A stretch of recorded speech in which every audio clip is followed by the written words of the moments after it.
Russia needs to solve three challenges for Arctic LNG export.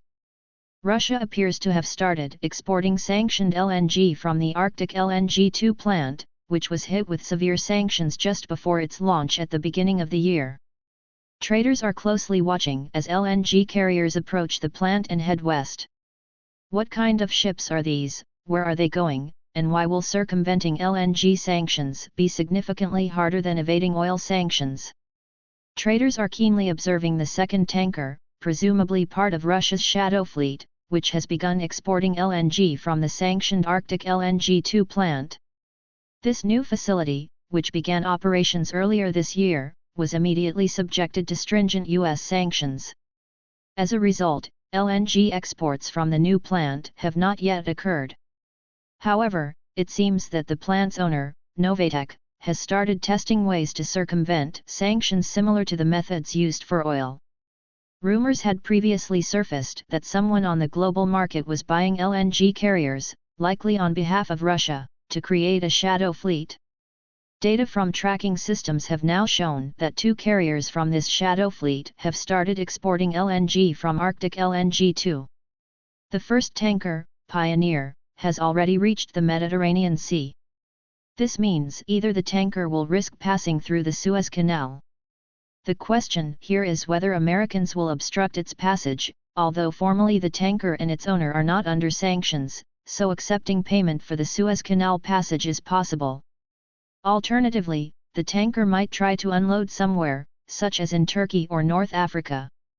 But, most likely, the tanker will head through the canal to Asia, possibly to China, explains Igor Yushkov, an expert from the Financial University under the government of the Russian Federation and the National Energy Security Fund.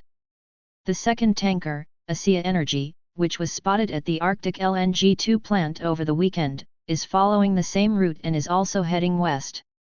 Both vessels list their destinations as to order, and their draft data indicating their depth below the waterline, giving clues about their cargo has not been updated. They may be turning off their transponders as they approach their destinations. What kind of vessels are these, what are they doing, and where are they headed? Novatek seems to have followed the lead of oil companies and started forming its own shadow fleet by purchasing LNG carriers on the secondary market.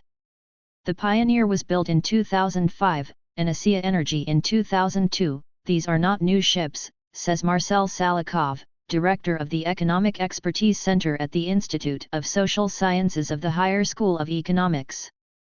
The Pioneer was previously owned by the Chinese carrier Hobo Group, and the Asia Energy by a Nigerian company. Recently, these vessels were sold to new owners and are now operated by independent foreign companies for transporting Russian LNG, notes Salikov. The tanker is operated by an Indian company established in June, and owned by a company from the UAE. The real beneficiaries of these companies are unknown, adds Sergei Kaufman, an analyst at FGFinum. Russia has already tested the use of shadow fleets to evade sanctions on Russian oil, and this strategy proved successful. Therefore, it makes sense to apply this approach to the gas sector. However, circumventing LNG sanctions presents more challenges than bypassing oil sanctions. The first challenges lie in the logistics and fleet required for LNG transport. Unlike oil, LNG needs to be exported from the Arctic, which requires specialized ice-class tankers. Firstly, Novatek needs to assemble several dozen conventional tankers to form a complete shadow fleet for LNG exports. Russia appears to have begun exporting sanctioned LNG from the Arctic LNG 2 plant, which was hit with severe sanctions just before its launch earlier this year. Traders are closely monitoring as LNG carriers approach the plant and head west. What kind of ships are these, where are they going, and why will circumventing LNG sanctions be significantly harder than evading oil sanctions? Fleet and logistical challenges. Gas carrier markets are significantly smaller than those for oil tankers, so acquiring them is more difficult. Currently, there are fewer than 1,000 LNG carriers in operation, compared to tens of thousands of oil tankers, says Marcel Salikov. Moreover, the primary challenge is that winter shipments require ice-class LNG carriers, which are nearly impossible to find on the secondary market. There are no Arctic 7 class carriers available worldwide except for the 15 built for Yamal LNG. Another 15 were ordered from the Zvezda shipyard, but they are only expected to be delivered by the beginning of next year, explains Igor Yushkov. During the summer, like now, exports from Arctic LNG-2 can be handled by conventional LNG carriers. However, year-round operations will require Arctic-class carriers. Therefore, it is crucial for the project to receive these 2 Arctic 7 class carriers from the Zvezda shipyard. In winter, the ice conditions will be challenging even in the western part of the Northern Sea route and the Ob Bay.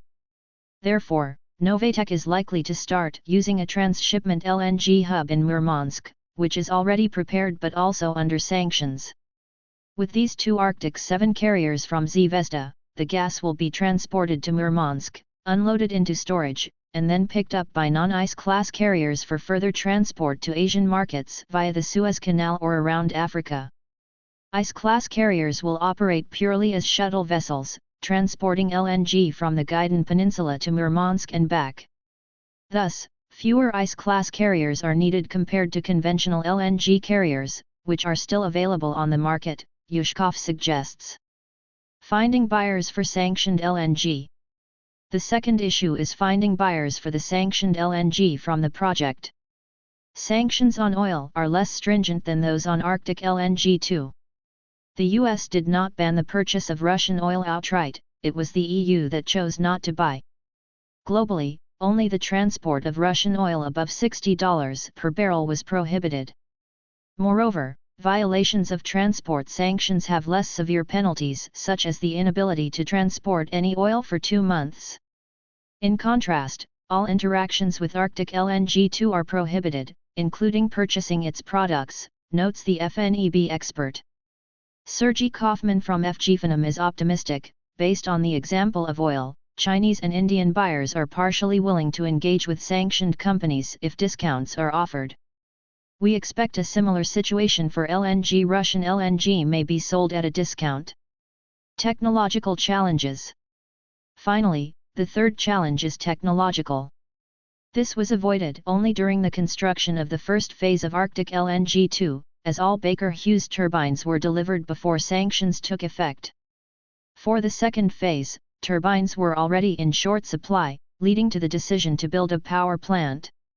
The situation for the third phase is even more complex. Turbines and modules from China, which are used to assemble the LNG plant, have not been delivered.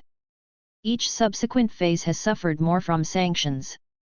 Every new LNG project will face these 3 challenges, believes Yushkov. Novatek needs to address all these issues. Primarily, it must test the new LNG export scheme from Arctic LNG-2 and find buyers for the sanctioned product. If the project can survive under sanctions and resolve these issues, it will pave the way for new LNG plants in Russia. Arctic LNG-2 will survive, but sanctions complicate both the construction of new plants and the transportation of cargo to buyers, concludes Salikov. Arctic LNG-2 is likely to operate in a limited format and not year-round in the near future, predicts Kaufman. Currently, we are looking at longer project timelines due to the shortage of suitable carriers and market searches. In the base scenario, we expect the first 2 lines of Arctic LNG-2 to be operational within 2 to 4 years, amid growing demand for LNG in the Asia-Pacific markets.